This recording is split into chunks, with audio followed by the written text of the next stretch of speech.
So, when you think of a Shakespearean villain, who comes to mind? Richard III? Iago? Well, there's another name that's right up there, a character who has become a byword for greed and cruelty, Shylock. But is that the full picture? Today we're diving deep into The Merchant of Venice to ask the big question. Is Shylock a cold-hearted villain or is he actually a tragic victim? This is the central question of the play, isn't it? It's what has kept audiences arguing and directors guessing for over 400 years. And it's what makes this character so incredibly complex and, honestly, so timeless. So let's break it down and look at the evidence for both sides. Okay, so before we can even begin to judge Shylock, we've got to understand the world that he lives in, the world that Shakespeare built. And he does something really clever here. He sets the play in two totally different, contrasting places. Understanding this contrast is absolutely key to getting what makes Shylock tick. So on the one hand, you have Venice. It's a man's world, all business, cold, hard, and unforgiving. Think of it like the Wall Street of its day, full of prejudice and conflict.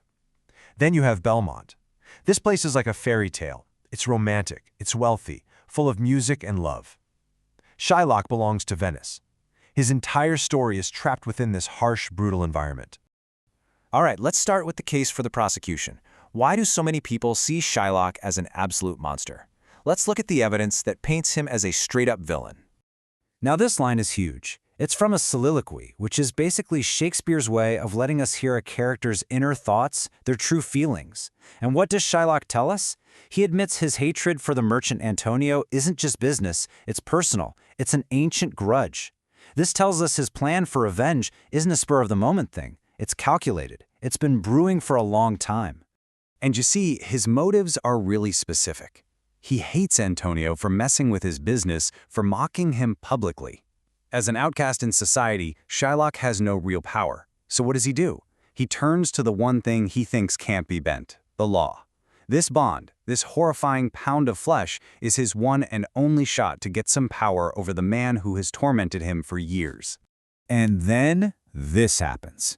It's an absolutely devastating blow. His own daughter, Jessica, runs off with a Christian, and to make it worse, she steals his money and his jewels, things with deep sentimental value. This betrayal is what really pushes him over the edge. It takes all his grief and simmering anger and hardens it into a cold, murderous rage. Okay, so the case for villainy seems pretty strong, right? But hold on, that is only half the story. Now we need to flip the coin and look at the evidence that shows us a much more complicated and, frankly, a much more human character. You have to try to put yourself in his shoes for a minute. In the Venice of this play, Jewish people were systematically oppressed. They were segregated, they faced all kinds of legal and social restrictions. Shylock isn't an outsider just because he's grumpy. He's an outsider by law. I mean, just think about the daily reality of his life. He is literally spat on in the street. He's forced to wear special clothing to mark him as different. He is constantly mocked for who he is and what he believes. Now, this doesn't excuse his quest for a pound of flesh, but it sure does help us understand where all that rage comes from. And all this pain and humiliation builds to this, one of the most powerful speeches in all of Shakespeare. He's not just begging for pity here. He's basically holding up a mirror to the Christian characters and saying, look at what you've created. His argument is devastatingly simple. You've treated me with cruelty, so you taught me revenge. Why are you so shocked when I follow the lesson you taught me so well? So all this tension, this back and forth between villain and victim, it all comes to a head. It absolutely explodes in the famous trial scene where these two sides of Shylock collide right in front of us. Seriously, just picture this on stage. The courtroom is full of people, but Shylock is completely alone, off to one side, and he's sharpening his knife on the bottom of his shoe. It's such a chilling, unforgettable image. It shows us, visually, just how committed he is to this gruesome bond. It's a moment of pure villainy, no doubt, but it's a villainy born directly from his suffering. And this table really breaks down the power imbalance in that courtroom.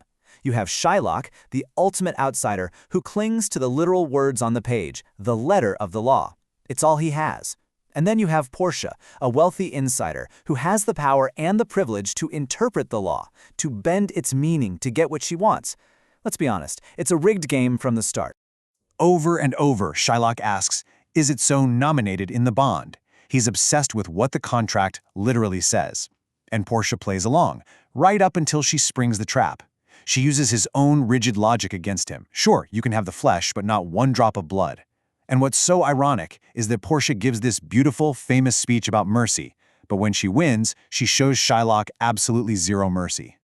So, the play wraps up with all the Christian characters getting their happy endings, their marriages, but Shylock's fate is so brutal that it leaves a modern audience feeling really, really uncomfortable. He doesn't just lose the case, he loses everything. His wealth is taken, his property is confiscated, and in what is perhaps the cruelest blow of all, he is forced to give up his religion and convert to Christianity. He is systematically dismantled, piece by piece, by the very system he tried to use for his own ends.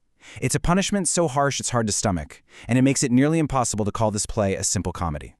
And because of that deep discomfort, critics have come up with a special category for plays like this. They call it a problem play. See, it has the structure of a comedy, it ends in marriage, but the dark, cruel stuff at its core makes it really hard to laugh. The play forces us to question the morality of its heroes, and that tension is what makes it so powerful and, well, so problematic even today. And this all brings us to one final haunting question. It's a choice every single director of this play has to make. After he has lost everything, how does Shylock leave the stage? Does he walk out in a dignified, tragic silence, a broken man? Or is he hounded off the stage by the sound of mocking laughter? A defeated villain? Your choice completely changes the meaning of the play. Shakespeare gives us no easy answers. He leaves the final verdict up to you.